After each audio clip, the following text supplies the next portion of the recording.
Rebonjour, nous allons continuer la lecture du premier chapitre d'Interfile 1.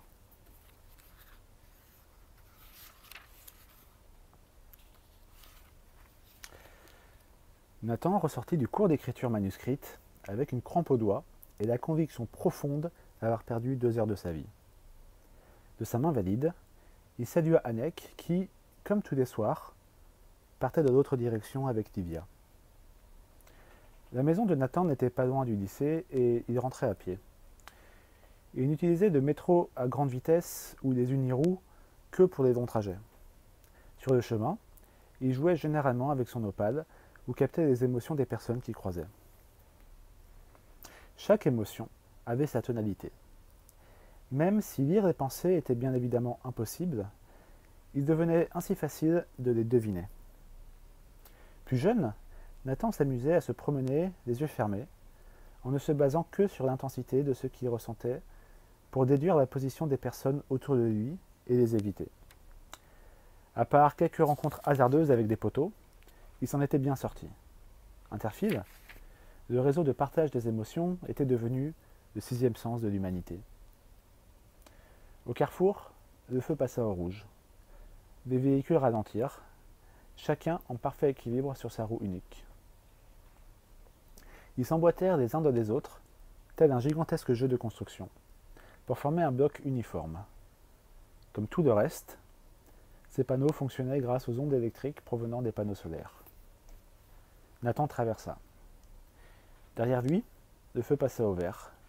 Les uniroues démarrèrent d'un seul mouvement pour se séparer quelques mètres plus loin, dans un silence absolu. Un sans-abri était assis dos au mur, de l'autre côté de la rue. Comme celui-ci n'était pas connecté à Interfile, Nathan ne le remarqua pas et, sans un regard, continua tranquillement son chemin jusqu'à chez lui. Sa porte d'entrée se déverrouilla à l'approche de son opale. Ses parents étaient déjà dans le salon. Son père, comme toujours, était plongé de la lecture d'un journal numérique, soulignant de l'index ce qui lui semblait intéressant. On sentait sa concentration. Cette émotion se mêlait à la sérénité de sa mère, qui écoutait de la musique en projetant directement la mélodie à ses oreilles. En voulant discrètement gagner sa chambre pour travailler sur son film, Nathan sentit la soudaine réprobation de son père. « Juste 1 heure, pas plus, » négocia le garçon. Il avait deviné la remarque de son père et la satisfaction qu'il ressentit lui suffit comme réponse. Les gens parlaient beaucoup moins depuis Interfile. En entrant dans sa chambre, il tenta de chasser cet énervement qu'il ressentait dès que son père l'interpellait. Il ne pouvait pas le montrer, alors il le gardait en lui jusqu'à ce qu'il soit seul. Il se projeta quelques émotions apaisantes pour se calmer, puis se mit au travail. Il devait avancer sur son projet. Saisissant son opale, il l'activa et la fit glisser au centre de la pièce. Sa chambre s'assombrit soudain et il se retrouva au milieu d'une bataille médiévale, cerné par des soldats qui allaient s'affronter d'un instant à l'autre. Il était à l'endroit exact où il avait arrêté son film la veille. D'un geste de la main, il pointa du doigt les endroits où il voulait faire parvenir des sons. 2 des 4 coins de la pièce, une source au plafond et une autre, lointaine, pour le fond sonore. Il tourna la main comme s'il enroulait une bobine imaginaire. Le film accéléra, les protagonistes et les décors défilèrent de la chambre de Nathan. Il frappa de ses mains et les immobilisa au moment qui l'intéressait. Se levant de son lit, il se promena entre les différents figurants qui attendaient, immobiles, le signal pour charger.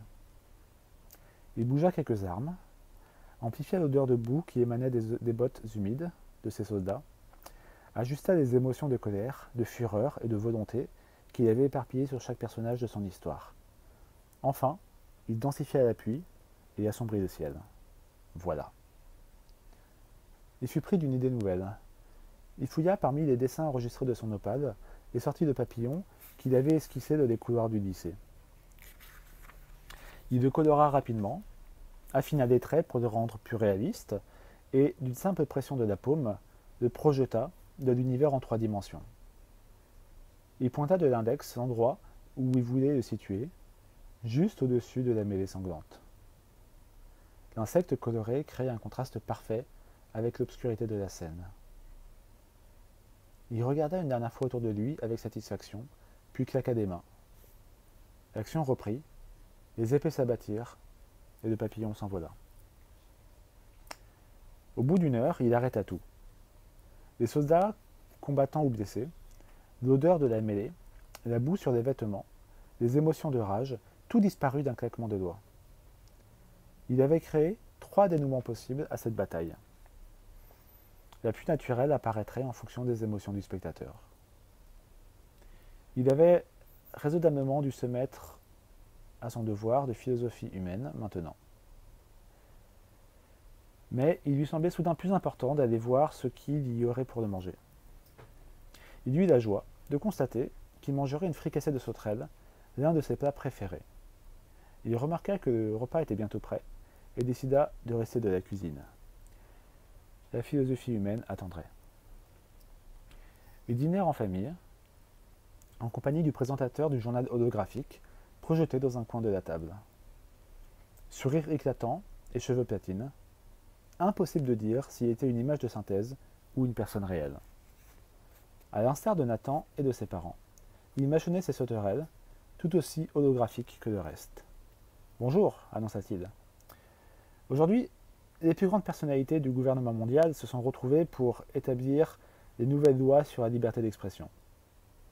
Pendant que l'un des dirigeants parlait de l'importance de cette fameuse liberté d'expression, Nathan demanda « Il existe depuis quand déjà le gouvernement mondial ?»« Depuis la guerre numérique, donc 18 ans, fit son père.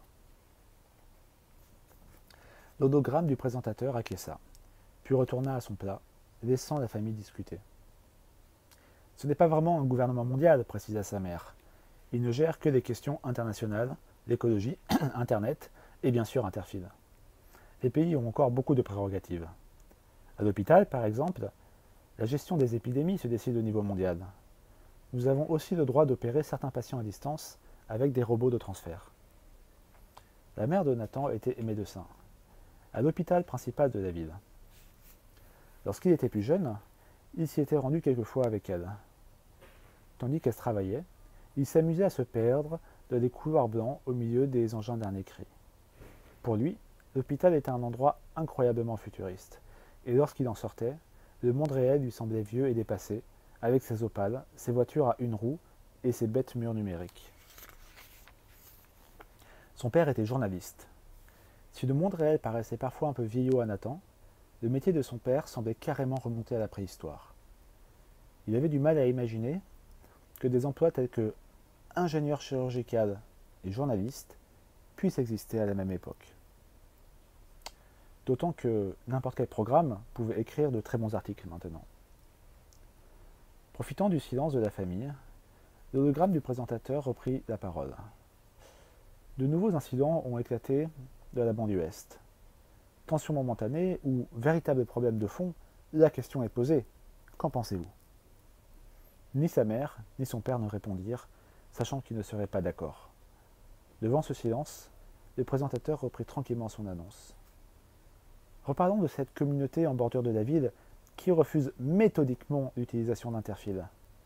Problème de communication, difficulté de compréhension, ces personnes refusent de commenter leur choix de vie, nous nous sommes contentés de les filmer.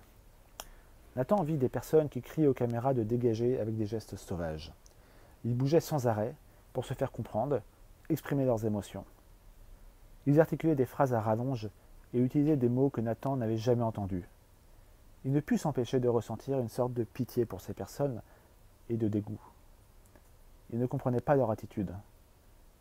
À cause de ce refus, ces gens restaient cantonnés au même endroit, en autarcie, rejetant un progrès qui avait amélioré la communication entre les humains de manière extraordinaire. « Ils sont bizarres quand même, fit-il remarquer en croquant une nouvelle sauterelle. « Bizarre, bizarre, fit son père en chassant de la main l'hologramme du présentateur qui disparut. Ils ne sont pas pires que ceux de l'épicentre. Clad, fit sa mère, et une émotion de réprobation se diffusa. Tu les as vus? Ils ne font que travailler, jour et nuit. Ils ne se parlent même plus. On a toujours l'impression qu'ils sont ailleurs. Les gens du quartier Est au moins communiquent, même si c'est en criant. Nathan laissa ses parents débattre. À chaque fois, c'était la même chose. Son père critiquait les gens du centre, sa mère les défendait, et l'inverse se produisait lorsqu'il s'agissait de la banlieue est. Il termina ses derniers insectes et fila dans sa chambre, ne souhaitant pas en entendre davantage. Restait cette satanée question philosophique. Déjà, qu'est-ce que c'était, la servitude volontaire? Il tenta de relire ses notes, mais même en traduisant son écriture maladroite en texte numérique, il ne comprenait pas un mot sur deux. Il y avait une autre manière de trouver l'inspiration, le réseau. Il saisit son notepad et toucha le papier. Des traits d'encre se dessinèrent un clavier sur la feuille.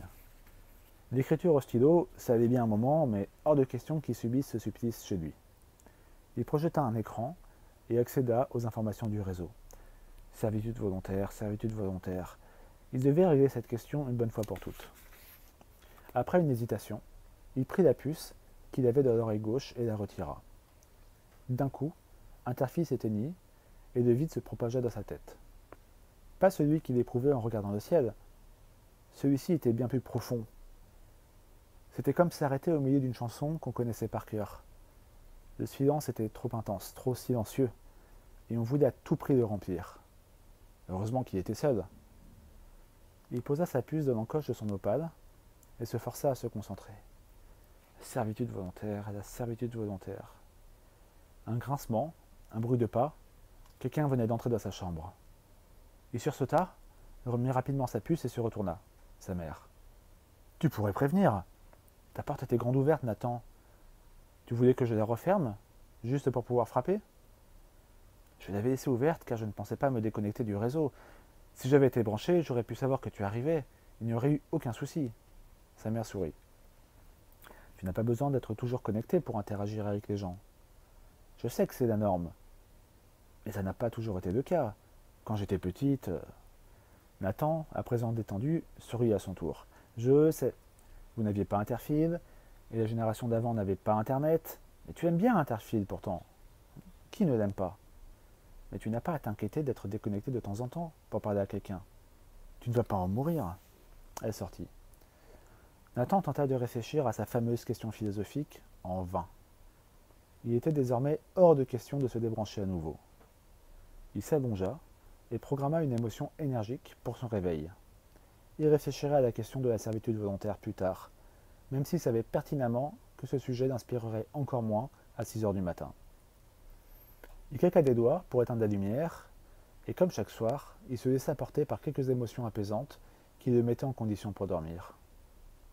Alors qu'il sombrait dans le sommeil, un souvenir le maintint avec angoisse à la surface de l'éveil. Ce qu'il avait ressenti en voyant sa mère sans être connecté. L'impression de faire face à une parfaite inconnue.